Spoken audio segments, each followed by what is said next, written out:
Alright, y'all, so I'm going to show you guys how to export from Zbrush and render inside Maya for just a nice little test render. What we can do here is go up to your top panel and you're going to export. Click this little button. I'm just going to name it render demo and overwrite this previous file I have. And make sure in this export menu you're doing FBX. I've noticed it handles the information a little bit better, but OBJ will work fine as well. But yeah, so FBX, and then it's going to prompt us with this. Be sure to click visible in here and soften normals. If you're having problems with FBX in general, just use the .obj exporter and you should be fine. And you can click OK. And it's going to go through all my subtools, and I have a lot of them hidden because I don't like how they look, or they're like previous versions or something. So yeah, be sure to click visible and you'll just get what you see in Maya. So now hopping over to Maya. We got just a fresh scene here. You can go to File, Import, and I can just import that FBX that I output. So if I go to File, Import, it's just gonna load for a little bit, and then yeah, let's just move this character above the ground plane. And I'm also just gonna give us a little bit of a display to put on. So I'm just gonna bring in a disk, just kind of scale that up in here. Let's make a little cube and scale that, kind of like a little pedestal for like a bust or something. And then let's look at our renders. So if we go to Arnold tab, this is how we're going to be rendering. Arnold is a plugin for Maya, but it's been recently incorporated into Maya. It's a fantastic tool. Let's open Arnold render view. This is an old render, you can see, kind of creepy. We need to apply materials to everything in here. But if I press play, you'll see nothing happens, and it gives you a warning, no lights in the scene. So we need to light up our scene. Now Arnold has some lights in here. Area light, that's like it's like a photo set light. It's kind of that box light. It's going to diffuse that light across the scene.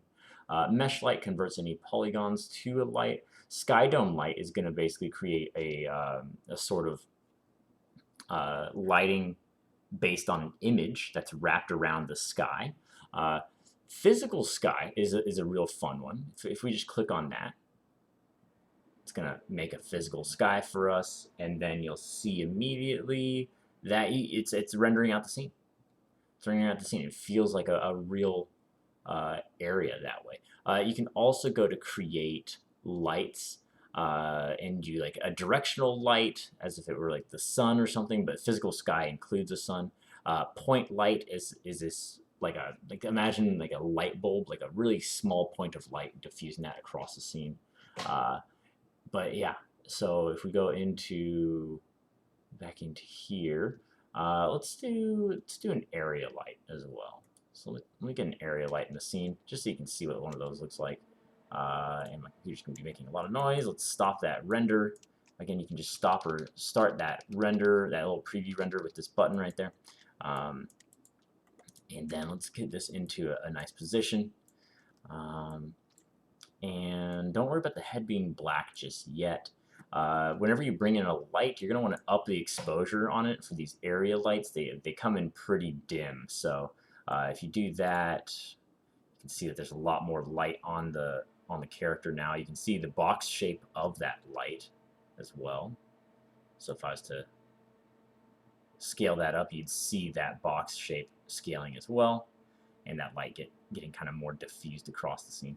But our biggest problem right now is our character itself. Like, what is going on with that? What's basically happening is that every object in Maya has a material, and that material tells our renderers how to render them out.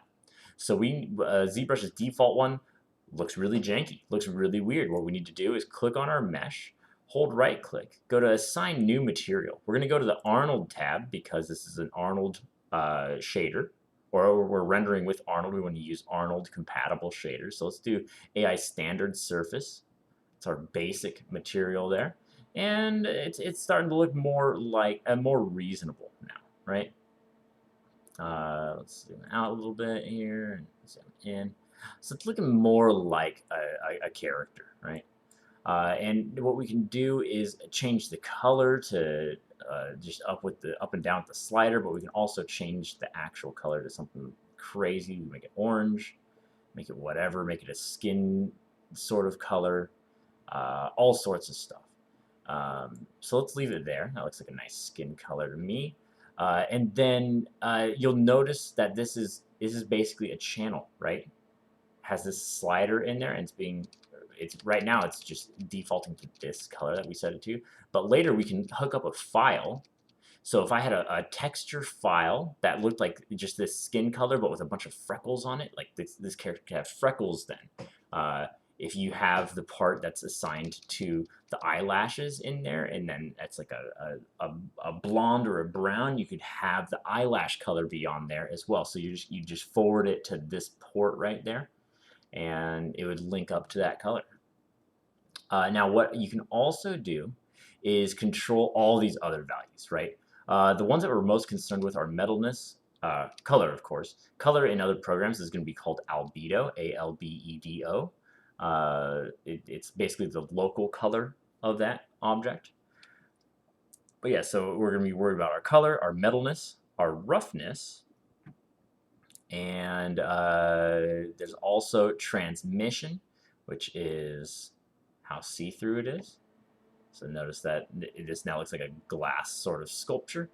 And then in the future, we're gonna worry about bump mapping. So we're gonna fake the surface detail with a baked out bump map on this. But for right now, color and then metalness. If I crank this up, you'll notice looks like a metal kind of sculpture now, right? Looks like a metal sculpture, and these objects are the metalness slider works well with sort of our sky dome lighting like that, because it gives us a nice reflections on that surface.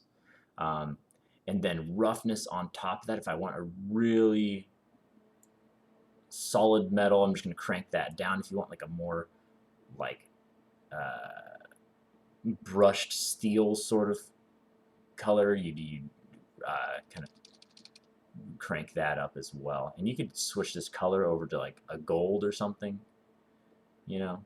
But I'm just going to leave it on that skin sort of color, and then I'm going to crank the metalness all the way down. Metalness you usually want to leave 0 or 1. There's only a few times when you have like a mid value, and that's like when you have like something that's like a dusty metal or something with like a layer of something else on top of it. If it's just a regular metal, you're gonna want to leave that on or off. And then yeah, so let's crank that roughness up a little bit. This is looking good. And then yeah, so now we can just go through each of our subtools. They came in separately, but if they didn't, if they came in as one, you could always go to Mesh, Separate, and then you'd be set up here. So let's just go down our list in here, and I'm going to assign a new material to this. Hold right click, assign new material, and I have those eyelashes selected. We're going to do AI standard surface. It comes in as default. Let's name this to hair or eyelash material. Eyelash matte, and then let's crank that color to something a bit dark in there. Let's turn down or turn up the roughness a little bit. Let's leave it a little bit more. Let's leave it a little bit more rough than the skin, and let's start messing with these the eyes. Okay, there we go. Sorry, they were hard to click with that manipulator in the way. I'm just going to focus on them. And right now my eyes are oriented kind of towards, with this sort of pole where all of the edge loops are coming together towards our Z forward. And that's going to be really useful for us if you want to just swap out your eyes with like a regular sphere and then rotate that sphere. You could do the same and get the same effects. But yeah, so what that's going to let us do is we can go into face mode. I'm going to stop this render because slowing everything down. And basically, we're going to assign 3 materials to this eye. So first of all, let's click the eye and do assign new material.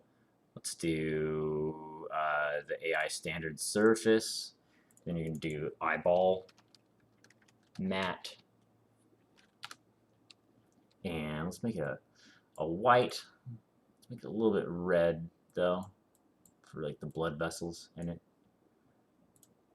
And then we're gonna do low on that roughness. Let's do like 0.13 or something.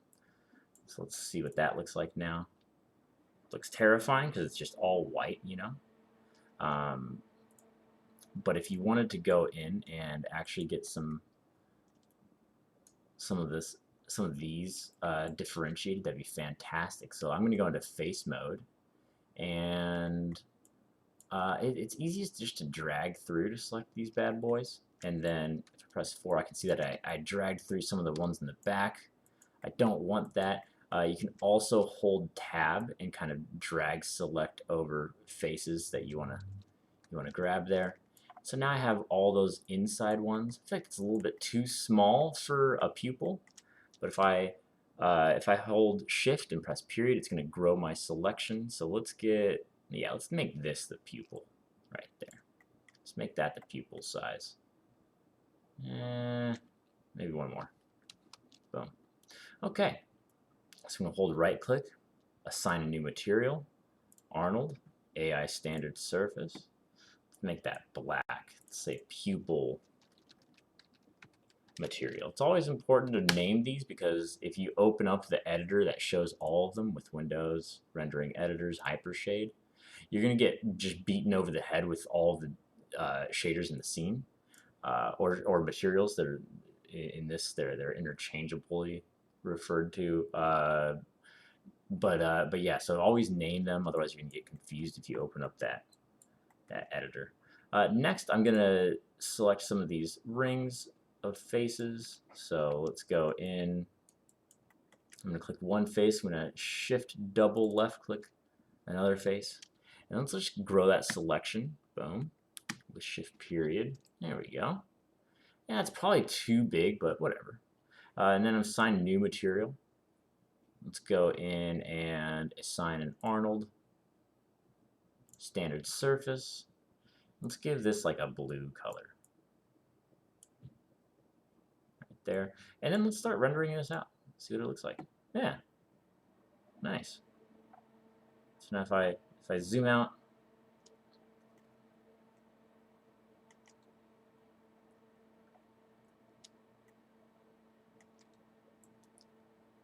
you can see the character with the eye in their skull.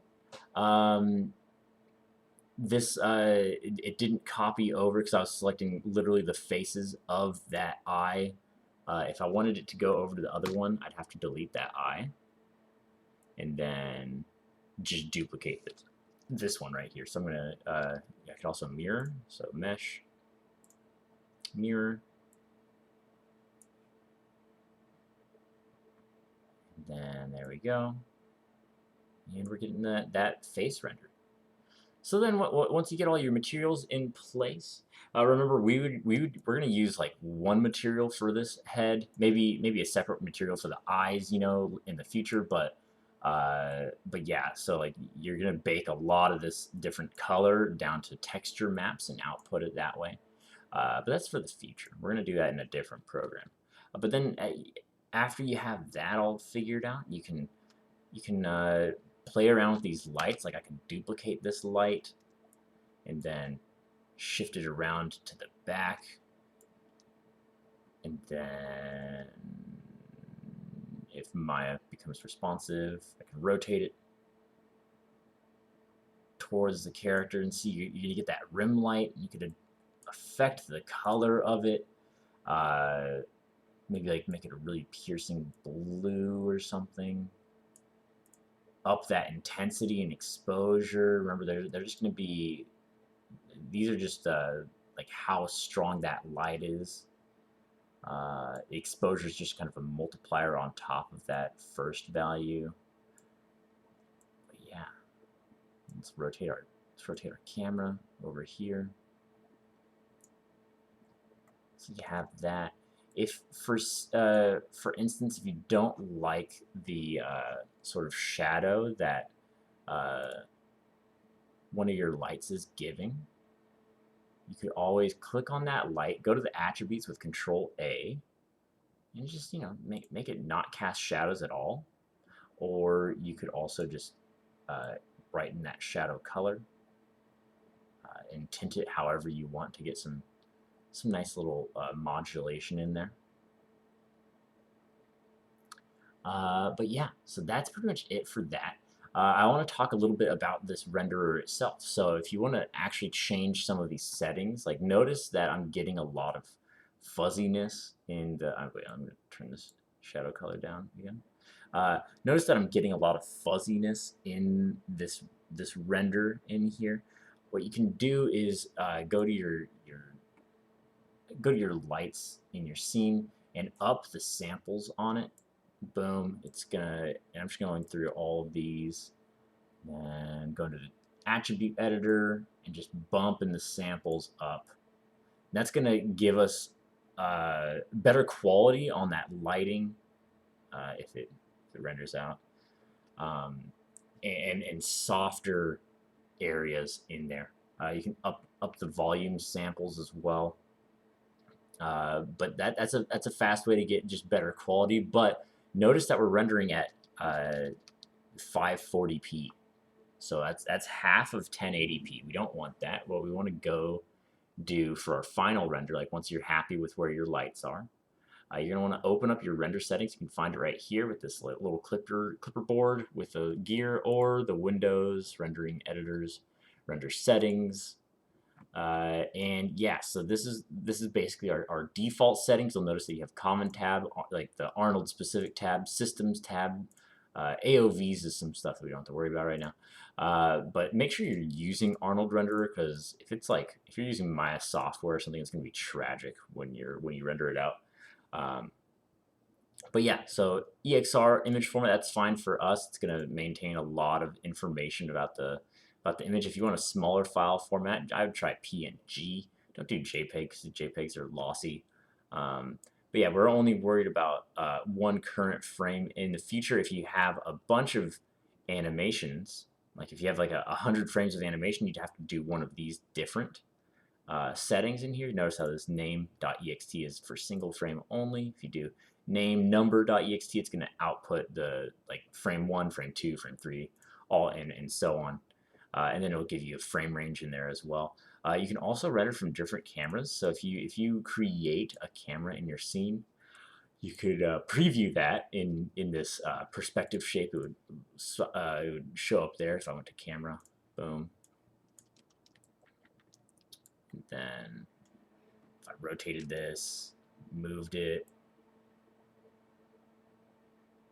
you can see it pointing towards the face right there. And then if I go in my shapes, change it to that camera, see it's no matter where my perspective camera is in Maya, now it's only rendering out that camera. But at least it's on perspective shape. I like that for this project. And then let's just set up our camera somewhere where we like. That looks fine to me. And here's the big one, right? So image size, we're going to do 1080. So HD 1080, immediately you're going to see this renderer sizes up, and it's having to do twice the amount of, actually 4 times the amount of work there now. And you can see that all this fuzziness is all of the rays of light that it's shooting across there. In Arnold renderer, once this little progress bar, 1 second, let's get this fully in view.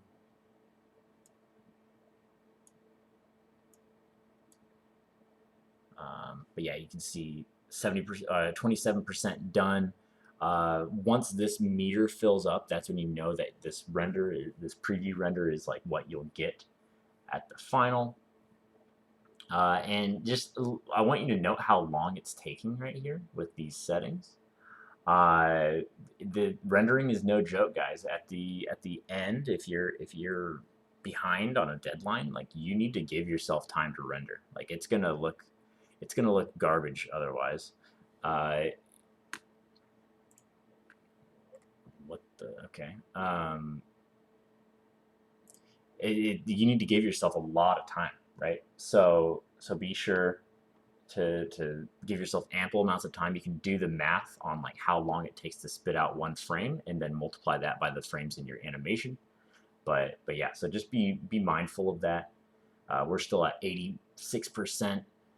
There are some things that we can do to speed this up. For instance, we can use our GPU to render this out, and I'll show you that tab in a little bit. But there we go.